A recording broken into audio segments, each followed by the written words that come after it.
Good evening, everyone. Welcome. We're going to call to order our Narragansett Town Council work session.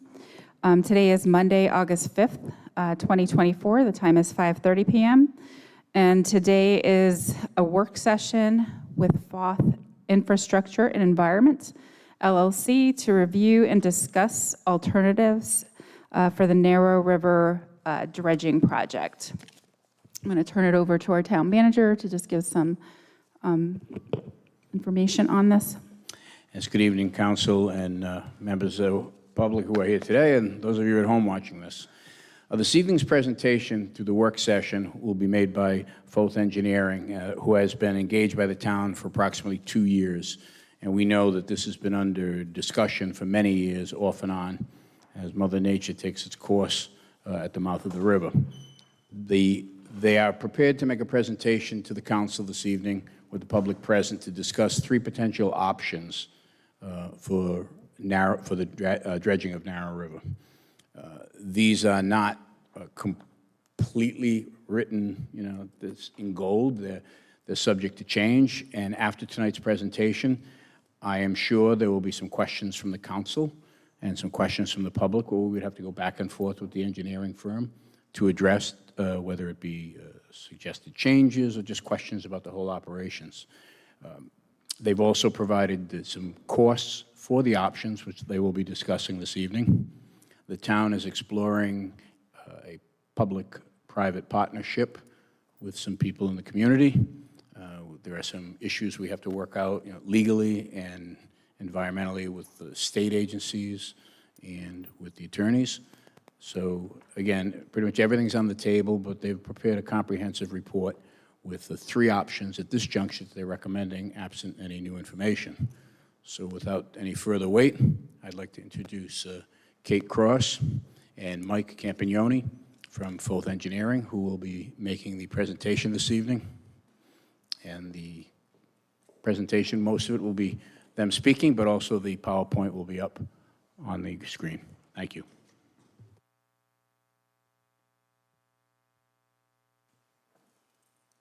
Hello. Kate, would you like a pointer for the laser pointer? Would you like one? I don't think it's working right now. Oh, okay.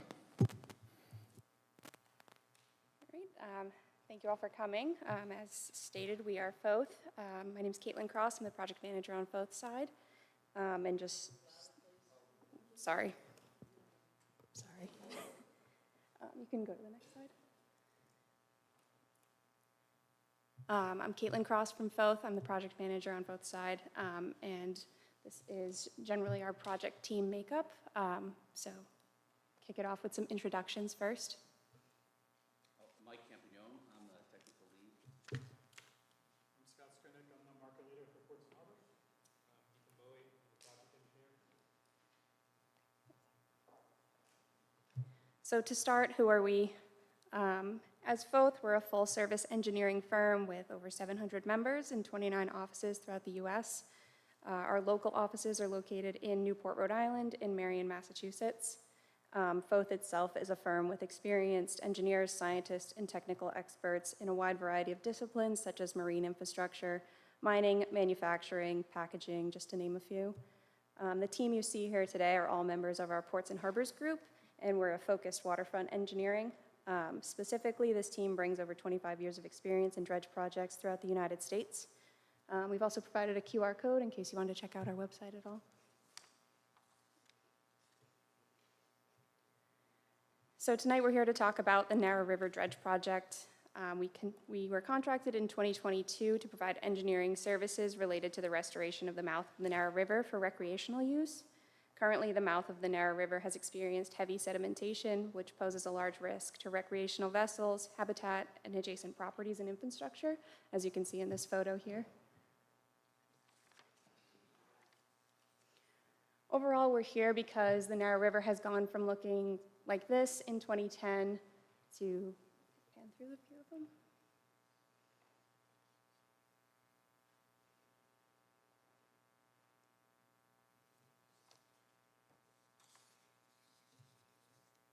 So as you can see, it stayed relatively stable up until about the time of 2019, right here, where it started progressing a little bit farther north.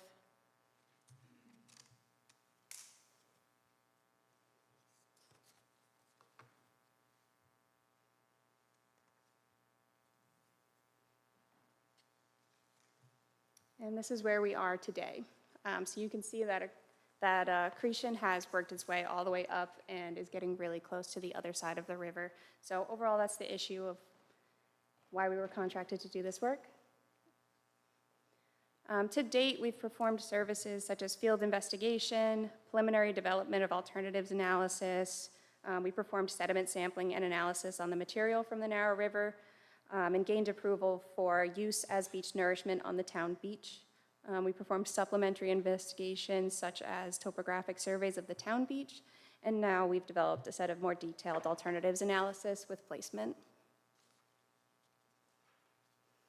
Sediment samples were performed in coordination with the CRMC and DEM. No coordination was required with the Army Corps due to the requested placement site on the town beach, which falls under exclusionary criteria.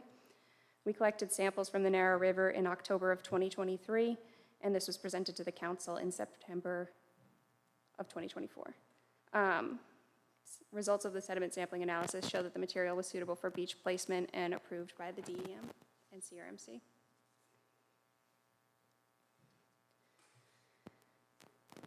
So it has been established that as part of the Narrow River Special Area Management Plan, beneficially reusing the material from the Narrow River for placement on the town beach is a preferred alternative, and this was reviewed and approved by the CRMC and NOAA as part of this area management plan. In addition, in support of the special area management plan, because the town currently nourishes the beach on a yearly basis, this dredge would aim to reduce the nourishment intervals. Now that the material has been approved for placement on the town beach, the next phase was to move into design. In the preliminary phases, both reviewed with the town established that the 2010 condition shown here in this photo was the preferred restoration condition for the Narrows. This was established by reviewing the previously shown aerials. As it appears, the configuration held pretty steady until 2019, as I mentioned, and then as it began to creep more north, some overtopping occurred. We had major storms within that time frame, and since then it has seemed to just continue to creep. This is also supported by the historic shoreline change maps published by the CRMC.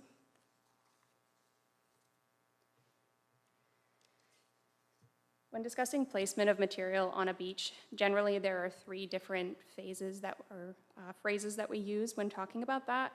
The berm is the more consistent flat area where recreational activities will be enjoyed. As you extend seaward, you'll have the slope, which will taper off into the surf zone or the wave area.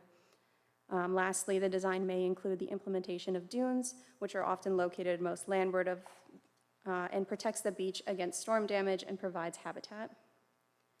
For the nourishment templates, we took into account two major details for the design development. These were berm height and berm width.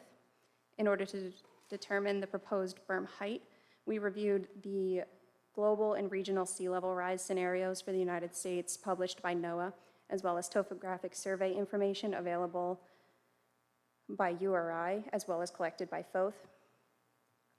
These resources led to the proposed berm elevation of +6 feet mean lower low water. In development of the berm width, we first reviewed the above detailed historic shoreline change maps published by the CRMC. So in this map, you can see that the beach experienced anywhere from 30 to 100 feet of erosion since 1939. The red line shown in this image is the 1939 condition, with the green line being 2012 and the blue line being 2014. This tool is currently used in all CRMC permit applications to predict impacts of sea level rise on potential projects. Additionally, according to the surveys performed by both URI and FOATH, the current beach has about 60 to 100 feet berm width in areas where it's stable. This led to us developing a minimum berm width of approximately 80 feet. It should be noted that these alternatives are intended to be preliminary and represent the minimum fill that we recommend on the town beach. This is not intended to be set in stone or a final alternative and can be modified based on recommendations from the town or anybody here tonight.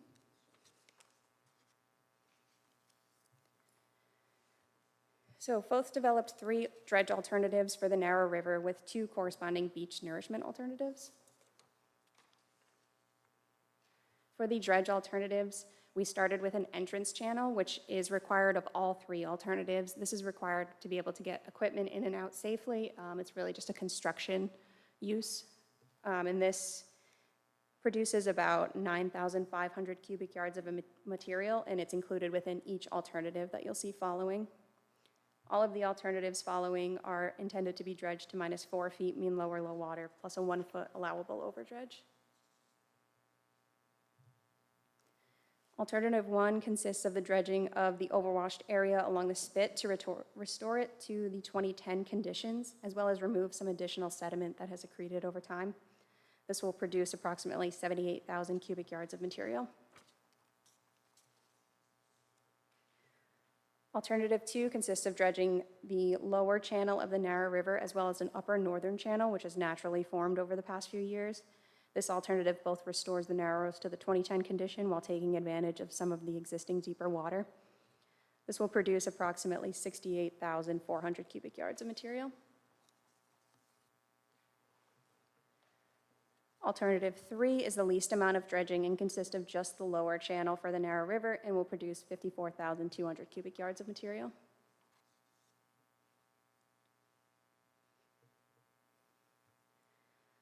So now moving to the placement. For the 2 alternatives, we focused on the same area. It's about a half-mile stretch going from the southwest corner to the northeast area where just past the beach club. As detailed as I was talking about before, we designed the berm elevation to a +6 mean lower low water with an 80-foot berm. Both alternatives are exactly the same with those parameters and a 1:15 slope. We just included the addition of a dune or not using a dune. So alternative 1 is, you can see, flip to the next one. This is a little bit more zoomed in on alternative 1, and this is the alternative without the dune. You can see the darker sand or the darker tan color is where your existing material is right now, and the lighter tan color is where we would propose to bring the material up to. And this supports, at a minimum, about 30,000 cubic yards of material. These alternatives can also be modified by increasing the berm width, increasing the slope angle, extending the area which we're nourishing, or bringing the berm up to a higher elevation. So that's why I say at a minimum they can support that amount of material.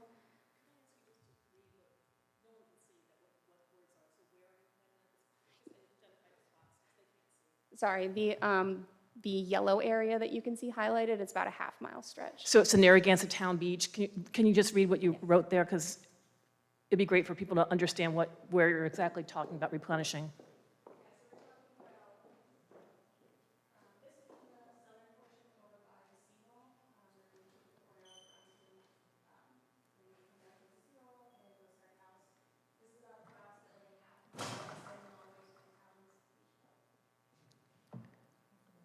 So the seawall to The North Beach North Clubhouse. Beach Clubhouse. Thank you.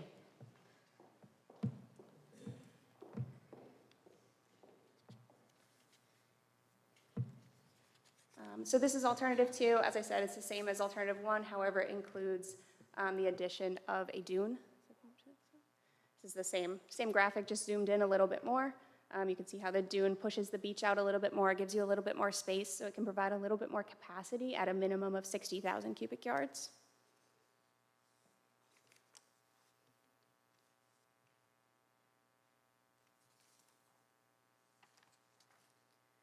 I guess if you go back. When talking about these, it's important to recognize that I know that the volumes of dredge are higher than the volumes of placement. Like I said, they're a minimum, so we can modify the template to adjust to different dredge designs. However, it's also important to note that you'll lose approximately 10 to 15% of the material when placing it on the beach as well, due to just the fines and the nature of the construction and moving around and wave action that happens. Thank you.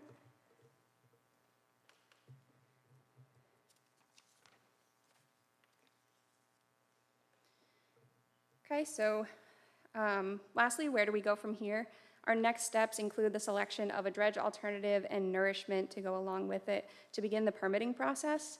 It's important to keep in mind when you're thinking about permitting that we want to cover the most amount of area possible that you could do over a 3-year period. So your permits are going to last for approximately 3 years because of the CRMC's timeline. Army Corps permits will last about 4 years, roughly. And within that time frame, we can break up the projects into manageable pieces throughout the dredge seasons. Also, we can tailor them back. So if we permit more than we need, we can tailor them back to what's feasible at the time of dredging. Permits will be required through the Army Corps, CRMC, and DEM. Next will be to secure funds to move the project, and then move the project to the bidding phase, where we anticipate construction in the fall 2025 to winter 2026 season. Typical dredge seasons fall roughly October to January timeframe, and we are on the shoulder season of piping plovers as well, so that's something that will be a consideration for our dredge window. To meet this next dredge window, it's critical that a decision and path forward is made within approximately 60 to 90 days for us to continue our design and get permits out. The permitting timeline takes, at a minimum, maybe 6 months is what I would assume for that. And then obviously going into full construction and bid phase. Additionally, FOTH had recommended that a sediment transport study be initiated, and if that is to be initiated, that takes approximately 6 months as well, so you can see we're kind of on a tight timeline for it.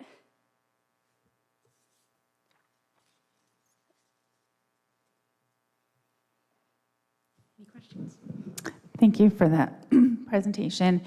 Just for anyone that's watching or wants to access this report or this presentation, there is a link on the agenda, excuse me, that you can click on, and the slide presentation's there. We can also, if not already, post it on the website. Mr. Tierney, is that, it can be posted on the website, so we'll post that. It's really, I know it's probably hard to see, just the slides. I have them in front of me. It's kind of hard to see from there. So, okay, at this point, I'm going to ask any of the council members have any questions that they would like answered or.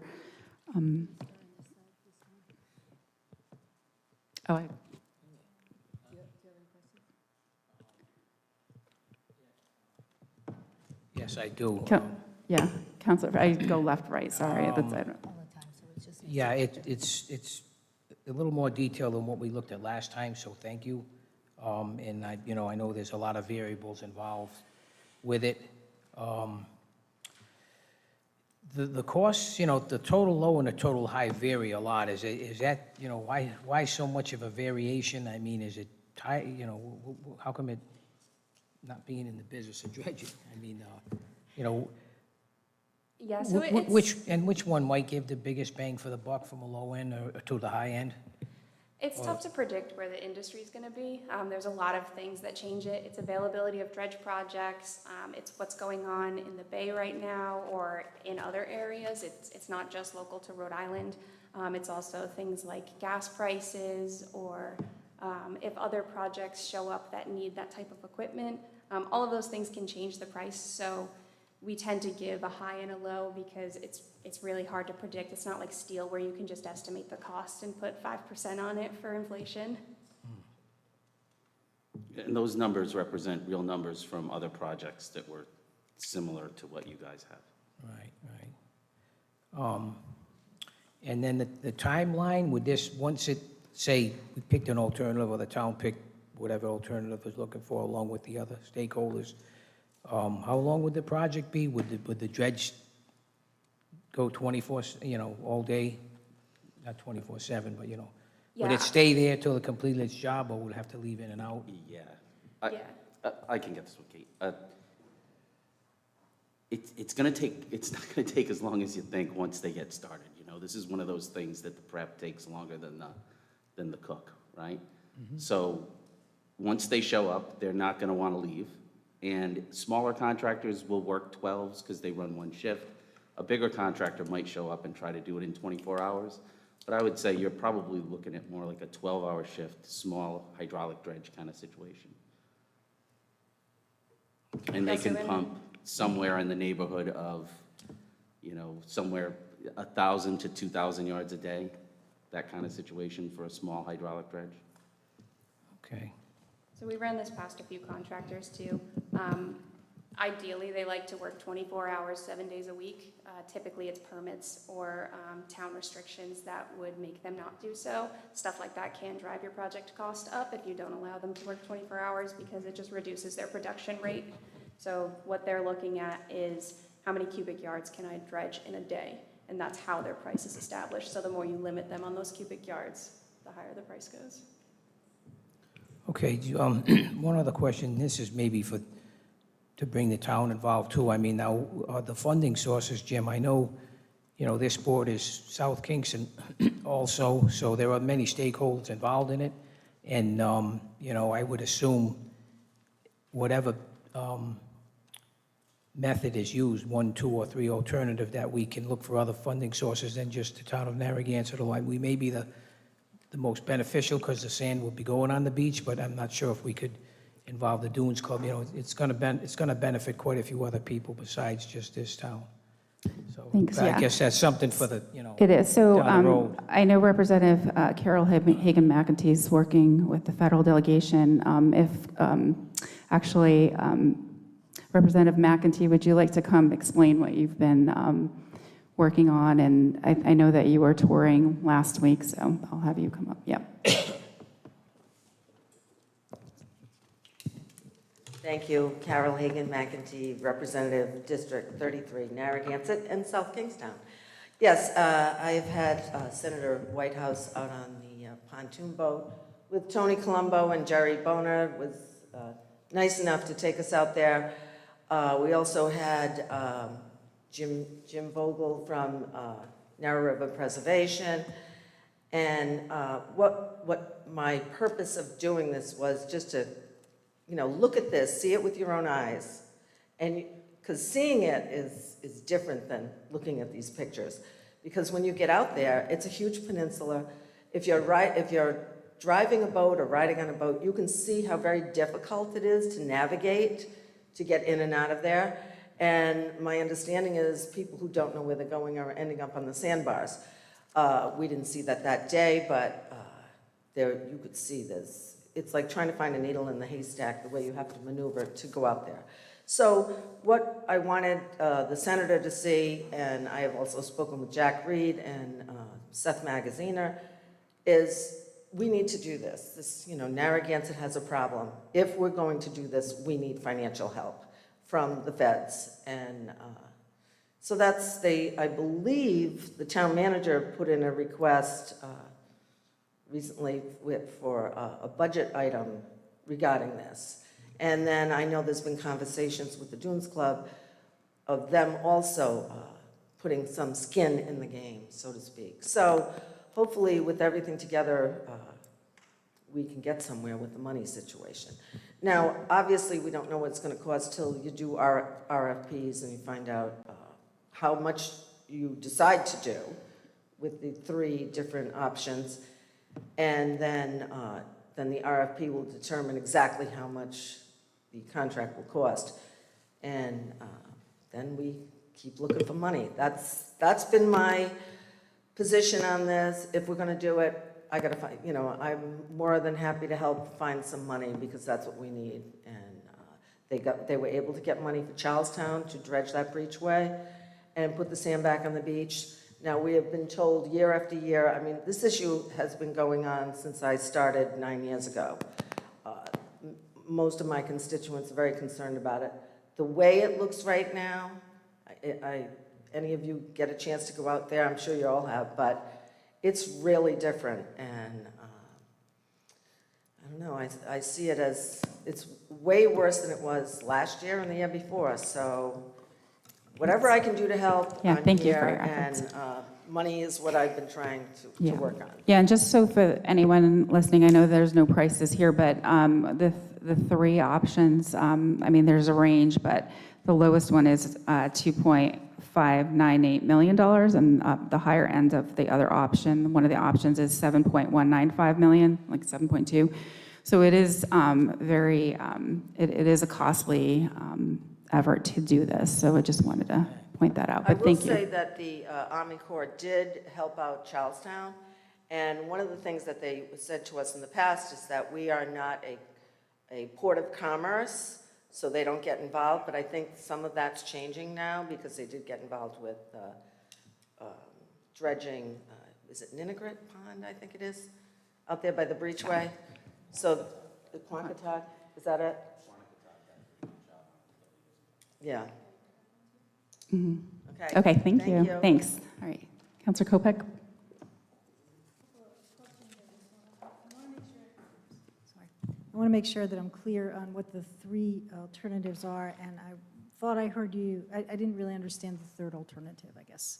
Deb, I was going to ask that question. So with that, can you explain all three in a Yeah, little just more go through them layman's one more terms so the time, that would be public great. can understand the difference between alternative 1, 2, and 3? Because there's a big money difference, but we need to better understand what those options are. Yeah, would you mind just going back to those? Thanks, Deb.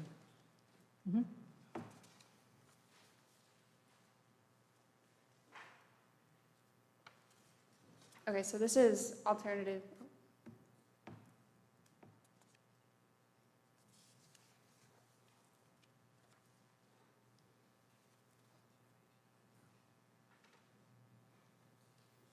And this is the one for the 7 million, right? Or is it 3 million? There's a range on each one. It's like a pretty extensive range, like 3 to 3.1 to 7.195 is the first one. Yeah. So Caitlin, when you go over it, can you just, the money amounts attached to it, so we know this is alternative 1? We have them in front of us, but they don't. That'd be helpful. Yeah, so you can kind of see when you look at the three alternatives, the low and the high don't really vary a ton. I mean, you're looking at from 2.5 to 3 roughly for the low to the high and the alternatives. So the cubic yardage really, it doesn't vary a ton across the board. It's the high to low that varies a lot, it seems. So if you go to the next one. Excuse me, Madam President, could Yes. you ask all participants to please use the microphones? Residents at home, they rely on that to hear what's going on in the meeting. Okay, thank you. Remind people to hit Yeah. the red button on. So Thank we you. just need to use the microphones. I know it's, we turned the fan off, so there's no sound there, so we can actually hear better, but Sorry. definitely, that's okay. Thank you. So alternative 1 is really just trying to fix what has accreted in the area. All of the material that has blown over and overtopped and pushed. So it's unfortunate because the aerial just came out for 2024 recently. So we were able to populate this, but we didn't have it in our CAD drawings at the time of this study. So you can, if the aerial is behind it, you can see this kind of mimics where the spit actually is right now. You can see the dotted line in this dotted line right here is actually a survey that we did where we just mapped out where the edge of the existing shoreline is and took some topographic points over there. And we used that and then tied it into the -4 area that existed from our hydrographic survey. So this area should just get the spit back to not having a massive overtopping. And that's why it's the most amount of volume, because that really is where your Yeah, I was gonna volume is say- coming from. This is the largest volume that we have on here, and this is trying to capture the sand that's migrated down the beach and over the dune and ended up back in the Narrows. So this is our best estimate at how many cubic yards of sand you've had overtop the dune. So on that topic, we talked about putting some number of cubic yards back onto the beach, and Yeah. that, I think I wrote down a number, which was 9,500 cubic yards. Is that right? No, the 9,500, okay, so can Oh, we did I back up miss one that? side, Okay. one slide, please? Oh, that's the dredging the channel. Yeah, Okay, I see, got it. Okay. so I'm sorry. right now, you don't have enough width and depth to get a barge get- into right, it. So you gotta take a little bit out just to get the barge in there. Right, okay. That thing, that section holds itself open pretty well, right? Because the current blasts through there and it's Right. stripped down to some pretty chunky material. So this is about access for the equipment. So all of the options are gonna need this 10,000 yards. Let's Right. just call it 10,000 yards.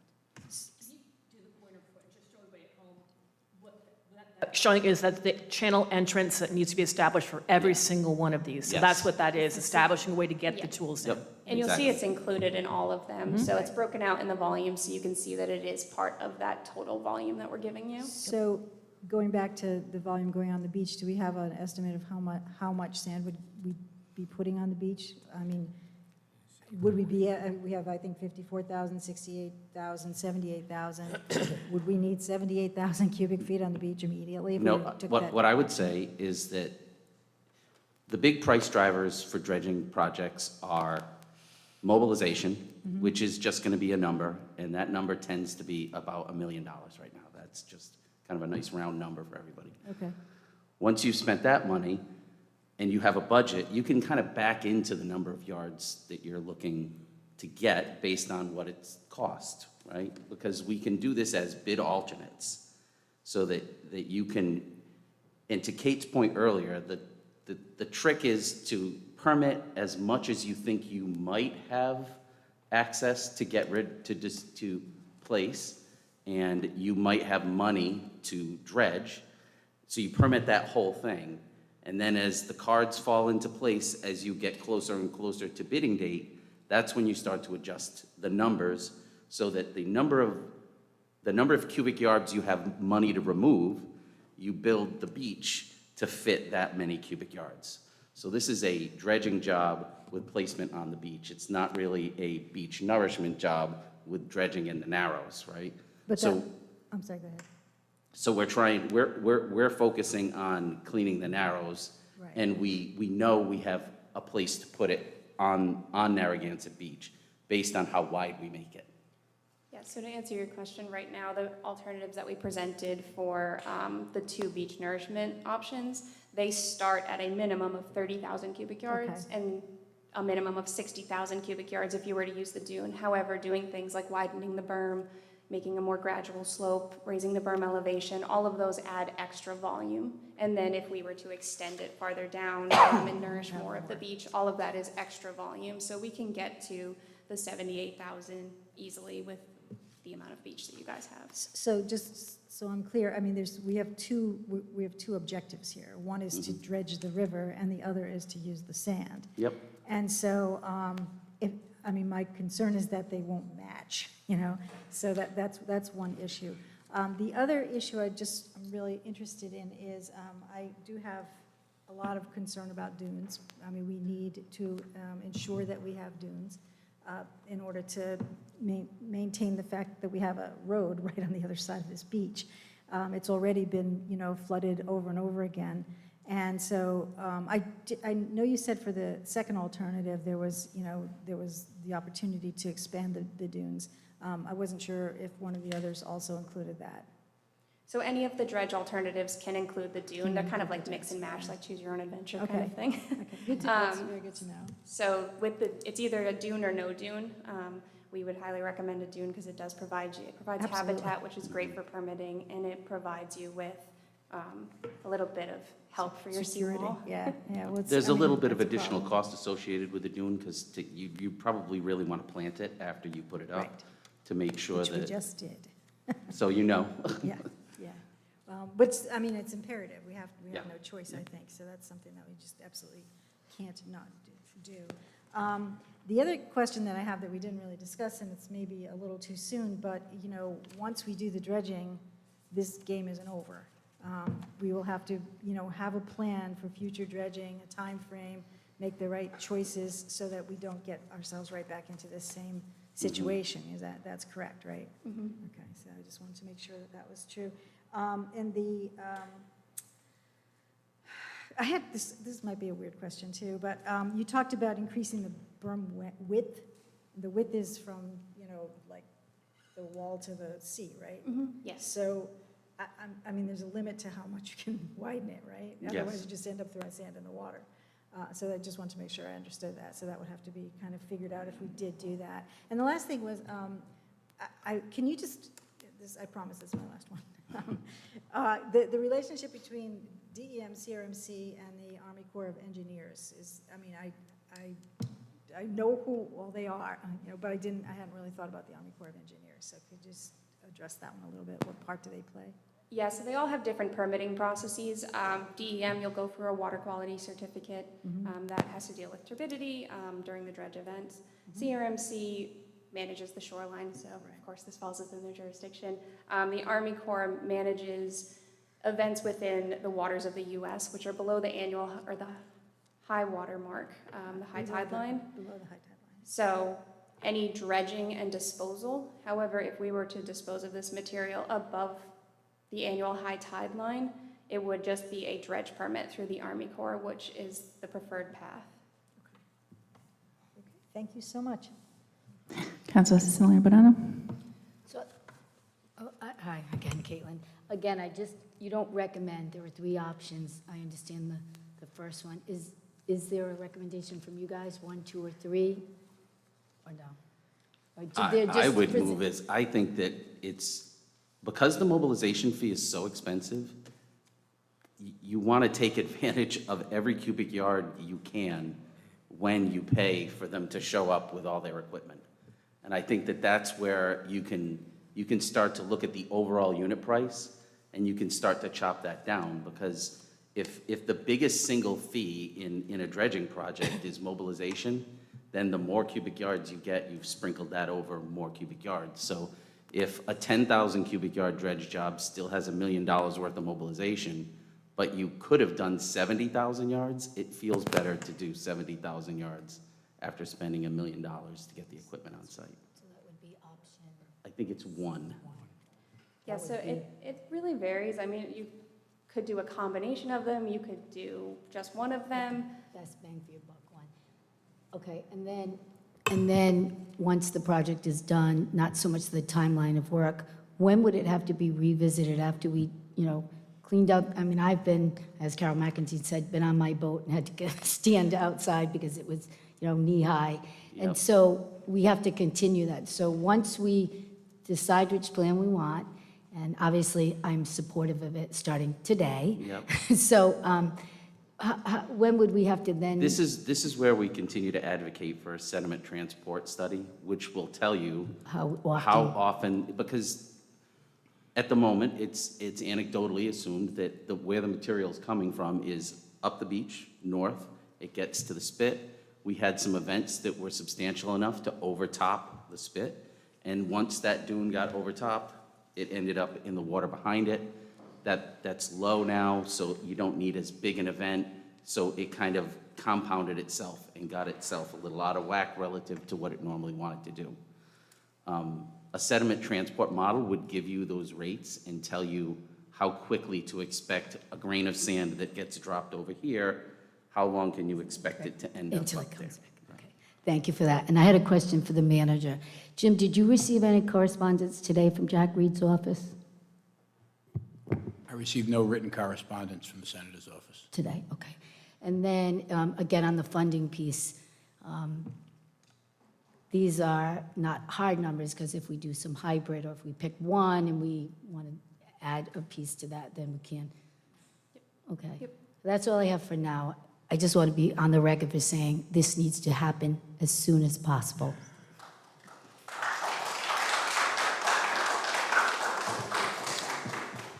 Councilor Lawler.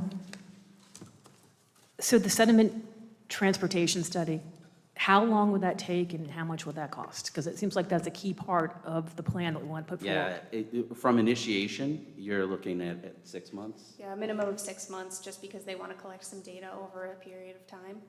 And I believe we previously submitted some costs, and it's somewhere in the $150,000 range.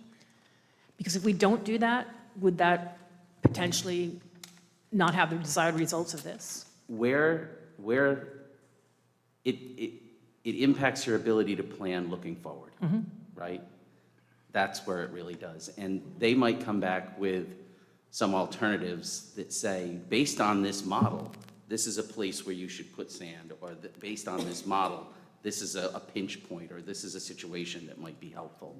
So that's what you're getting with the sediment transport model, is that new math helps, and it's a very complicated site. You've got the impact of the ocean, but you also have the impact of the water coming down. So it's actually two models that get merged together at the interface there. So it's actually a very challenging model, and John Ramsey is the guy that we would have do that, and he's a recognized leader in the field, so. Yeah, and I think something that's important to keep in mind too is, like I said, your permits for, the state permits only last for 3 years. So at a minimum, you'd be back re-permitting this at 3 years. So it's probably not a bad idea at a minimum interval to reassess every 3 years. Okay, Kate, I was just going to ask you about the permitting. Can you talk a little bit about that process? What is the process like? What is the cost to the process? And do you anticipate all 3 of those different agencies agreeing? And if one doesn't agree, what would happen if the next one, if it doesn't? Yeah, a lot of times CRMC and DEM they coordinate very closely. A lot of the times they are very aligned with each other. So I would be surprised if something like that occurred. I've had a lot of preliminary conversations with CRMC and DEM regarding this project. So far, they've been very much in support of it. They even recommended building out the beach as much as we could to get the most life out of it. So far, they have been very supportive. And then we also have, we as both have very regular meetings with the Army Corps, and I have brought this project to their attention a few times, talked through some alternatives and feasibility of things, and they've given us some very good recommendations. So this is not something that's new to them. They're aware of this project, and overall, it feels supportive, at least on our side, from the conversations and interactions that we've had. The process, we're currently under scope to do the permitting, so as far as cost to that, it's already taken care of, I guess.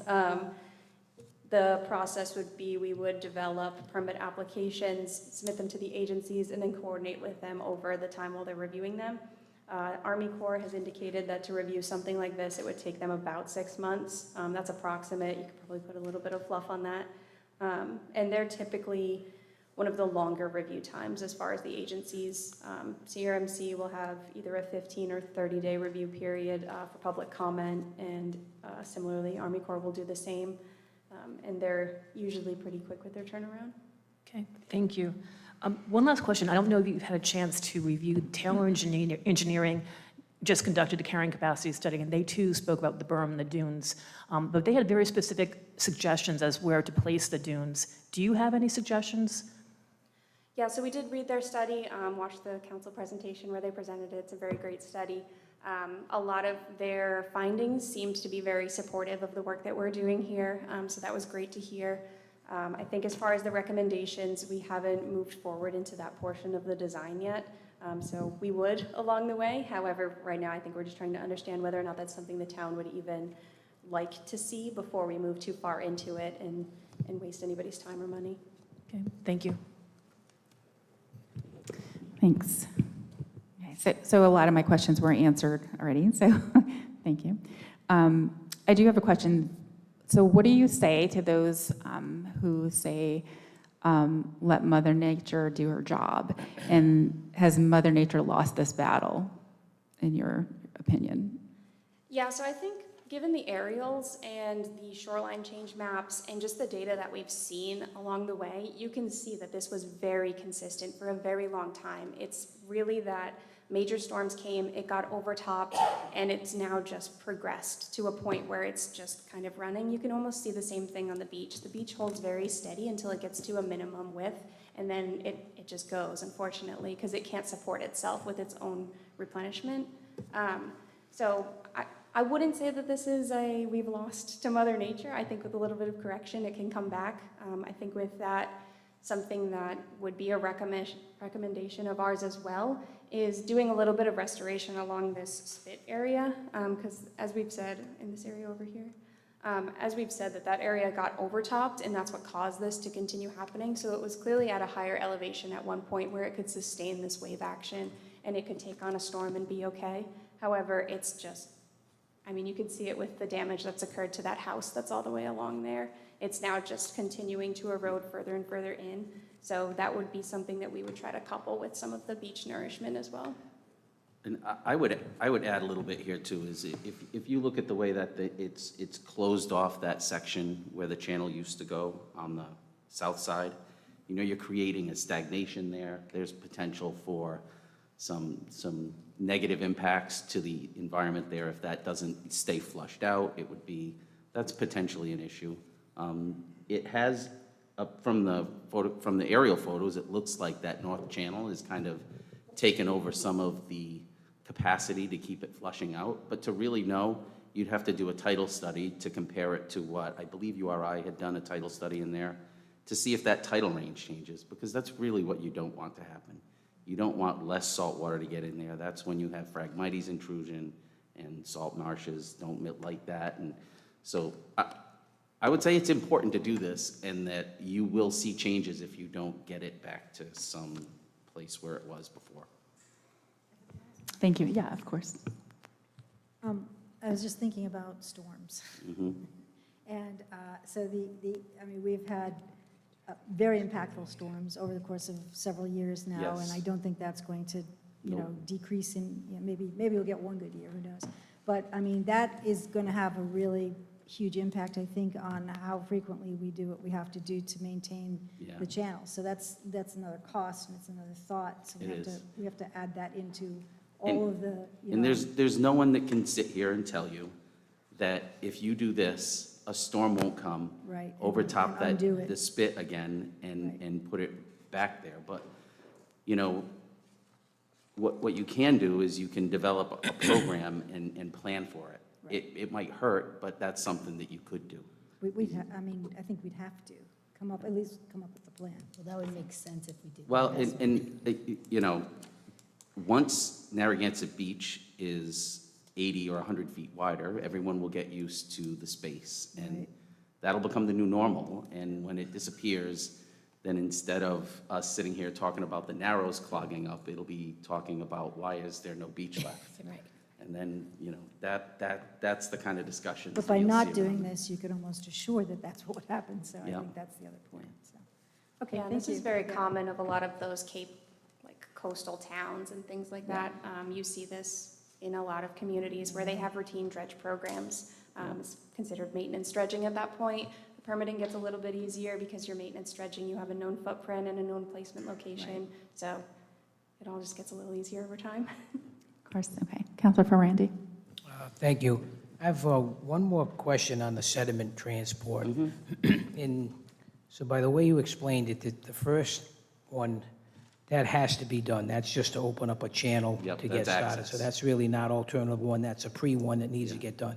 That's about 9,500 total cubic yards at that point. So now if you add in, the most amount would be this alternative one, which would take, you know, quite a bit of the, Yep. put it on there, and leave an open channel there. That would be 78,000. So that would be the total amount, I would assume, that could be put.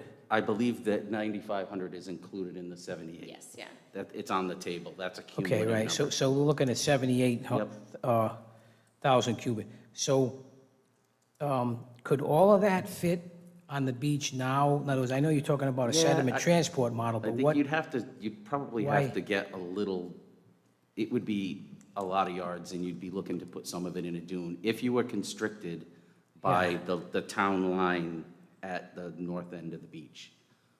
but could all of that conceivably go on, you know, on the beach between the dunes and everything else? Yeah. In your so estimation? I think between the beach placement, between the dune creation, between a little bit of restoration for the spit, and then the 10 to 15% that you're going to lose in the process, Right. it does seem feasible. Yeah, so that's going to give the most. And I know the alternative two kind of creates a couple different channels. I don't know, that might be a little bit, for people that are used to boating in there, they may have to adjust, or they have to mark that channel out somehow as a newer type of channel. Well, there used to be that American flag over there, right? Yeah, well, Yeah, I'm it sure. does kind of mimic what the river used to do. That deep Yeah. channel hasn't always been there, but there has always been, the sandbar used to come to like a nice little point at one point. Yeah. And so that's how we developed that alternative, was to try to mimic some of the natural process that the river used to Yeah, look kind of like. like it may have been that way in the past at some Yeah. points. I've taken boats in and out of there, not recently, but, okay, well, thank you. Thank you. Counselor Waller. I just wanted to add onto one of Steve's questions. He asked about, can the amount of sand that's in Narrow River, if we put it onto the beach, could our beach currently hold it? Have we had any discussions, and maybe Rep. McAtee, you have, with the Dunes Club also having some sand put on their beach? Has that been in discussion? Oh, Mr. Tierney. That was this. This is part of the private-public partnership that I discussed, and we are in discussions with them. But if that were to happen, that would give us more beach of similar type of beach and dunes to work with. But we're in the works with that. Understand. And while I have the microphone, just regarding the funding, Susan had asked if I had received correspondence from Senator Reid's office today. I believe you mean regarding the funding, the requested funding, Susan, the congressional earmark? I have not received any official written communication from Senator Reid's office, either approving or denying the request. Nothing written, how about oral? I'm really not comfortable discussing a discussion. Okay. You should understand that. Thank you. Okay, any other questions from the council? Okay, so obviously we're not making any decisions tonight. This is a lot of information. Well, thank you for presenting that. I think it's a lot to kind of think about and digest, and we do know that there's some sense of urgency and a tight timeline based on the, all the permitting and all that. So we'll definitely address those timelines and try to move forward. But Mr. Tierney, when we spoke about it, does this change anything in terms of like timelines that you're envisioning for this project? No, as I said at the beginning of the meeting, the purpose of this meeting was for the council and the public to get briefed on the study itself and some of the options that are available. There are some questions that arose today, which we will work with the vendor again and the private-public partnership and other funding sources to tighten it up a little bit more. My guess it'll come back to the council again for a brief meeting, and at that point, the selection of an option with a recommendation will come before the council. If an option is selected at that point, the town would issue the RFP. We would get responses to the RFP, which would have a dollar figure attached to them.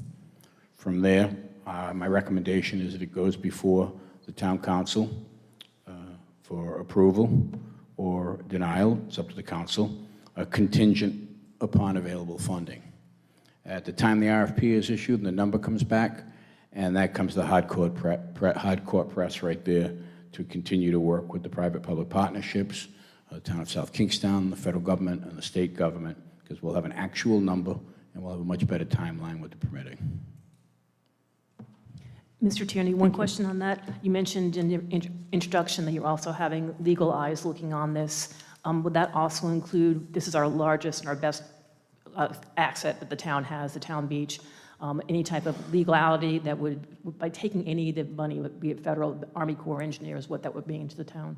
We are looking into it, and the solicitor will be working in consult with DEM and CRMC, and I believe the Land Conservation Water Fund people, I believe. And that'll be forthcoming once we get an answer. Thank you. You're welcome. Okay, any final thoughts? All right, so this was just more of an informational work session for the council. We do have a 7 o'clock meeting.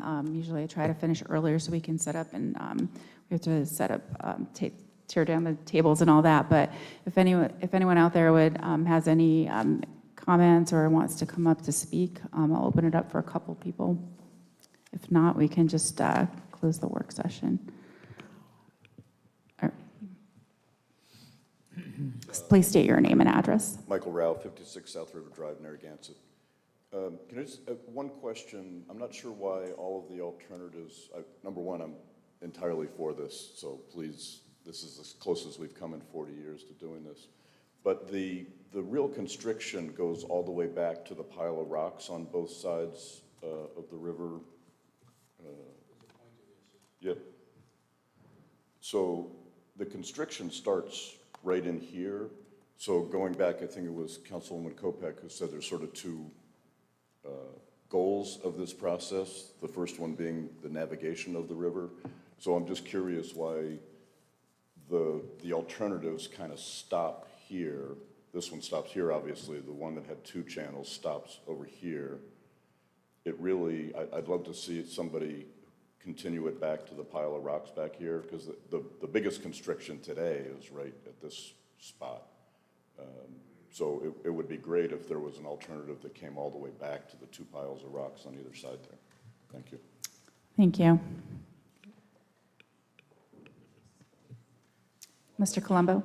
I'll just, yeah. Oh, did you want to answer that first, or? Yeah. Oh, yeah, sure. Actually, Yeah, we've and got then a we'll get couple of Mr. quick Yeah, responses for sounds the good, gentleman. yeah. Yeah, we looked at alternatives that go all the way up to the bridge. Actually, our study for this portion of it was limited to this area, though. The other thing I would say, you have to make sure that the material that's there is actually beach sand. That's the other problem. Yeah, I was going to ask what the quality would be. You have to assess that before. Yeah, we Using did it have as beach sand. a sample that is actually up in this area over here that was deemed unsuitable for placement on beach. You had too many fines. Yeah, too much fines. It has to have less than 10% fines to be suitable for beach placement. So sand is stuff you can feel in your fingers when you start to get into silts and clays. That what happens is it gets on the beach, it has no stability, it washes away. Yeah, it's more like marine sediment as opposed to a nice, clean beach sand. Yep. Yeah. Mr. Colombo? State your name and address, please.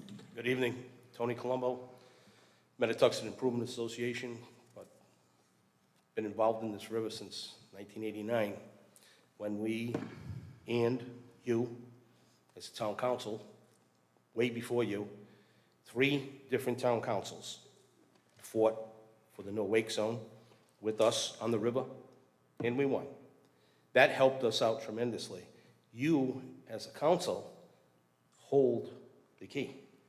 This is not something that we can just say, okay, let's worry about it later on. I think you all know the importance of what's going on here today.